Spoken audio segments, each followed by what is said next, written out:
এখন তাদের জন্য নাজাতের ফয়সালা করতে হলে আমাদের কি করতে হবে? তাদের জন্য কিছু দান করতে হবে, কিছু কোরআন তেলাওয়াত করতে হবে, কিছু জিকির আজকার করতে হবে, কিছু তাসবিহ তাহলিল করতে হবে।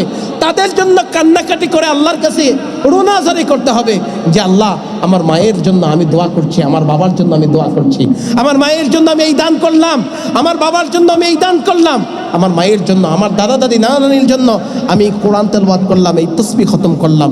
এর উসিলায় আমার মাকে তুমি নাজাত দিয়ে দাও, বাবাকে নাজাত দিয়ে দাও, নানাকে, দাদাকে, নানিকে, দাদিকে, আমার ভাই ব্রাদার, আমার ছেলে সন্তান, আমার পরিবার পরিজন অন্ধকার কবরে আছে, তাদের নাজাতের ফয়সালা করে দাও।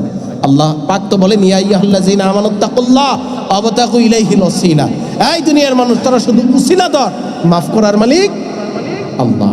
যদি উসিলা ধরতে পারোস তাহলে এই এক উসিলাতেই আমি আল্লাহ তোদেরকে মাফ করে দিব। এই জন্য এই নাজাতের সময়ে কোরআন তেলাওয়াতের মাধ্যমে, তাসবিহ তাহলিলের মাধ্যমে, দান সদকার মাধ্যমে আপনারা অবশ্যই মা বাবার জন্য একটু দোয়ার ব্যবস্থা করবেন। আগে তো রমজান মাস আসলেই দোয়ার একটা ব্যবস্থা থাকতো প্রত্যেক ঘরেই, ওলামায়ে কেরাম ঢাইকা দোয়ার একটা ব্যবস্থা থাকতো, দোয়ার একটা ব্যবস্থা থাকতো। মায়ের জন্য, বাবার জন্য, দাদার জন্য, নানার জন্য, দাদির জন্য, নানির জন্য কোরআন খতম করছে, তাসবিহ খতম করছে। কিন্তু কিছু কিছু ওলামায়ে কেরাম এই ফতুয়াবাজি কইরা এখন ঘর থেকে এই দোয়ার ব্যবস্থা সব শেষ করে দিছে। ওই কি এর দোয়া আর মোয়া, এসব সব ওলামায়ে কেরামের কামাই করার ধান্দাবাজি। এই কথা বইলা এখন দোয়াও গেছে, হুজুরদের কামাইও গেছে। সমাজের মধ্যে এখন আর দোয়া নাই। আরে ভাই, ঘরের মধ্যে যদি তাসবিহ তাহলিল হয়, জিকির আজকার হয়, দোয়া হয়, ওই ঘরের মধ্যে বৃষ্টির মতো আল্লাহর রহমত বর্ষণ হয়। এখন দোয়া নাই, দেখেন, খোঁজ দিয়ে দেখেন, ঘরগুলিতে আল্লাহর রহমতও নাই। জামাই বউ ঝগড়া, বাপ পুত ঝগড়া, মা মাইয়া সারা দিন লাগিয়ে থাকে, আছে কি নাই? রহমত নাই, এই রহমত নাই, কোরআন তেলাওয়াত নাই, তাসবিহর কোনো খতম নাই।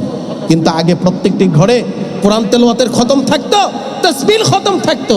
কিন্তু এখন কোরআন তেলাওয়াতের খতম নাই, তাসবিহ খতমও নাই, ঘরের মধ্যে দোয়াও নাই, তাসবিহ তাহলিলও নাই, আল্লাহর রহমত এখন আমাদের সমাজে নাই। আর মসজিদের সাধারণ যারা ইমাম আছে এদের এখন খানাও নাই। এই যে পুরা রমজান মাস গেছে, আমাদের পুরা রমজান মাস গেছে, আমি এক ঘরে গিয়ে একটা দোয়া পড়ে আসছি।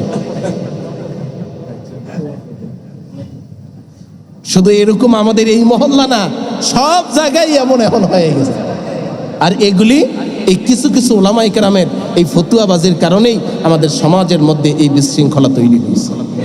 আল্লাহ আমাদেরকে হেফাজত করুক, বলো না আমিন।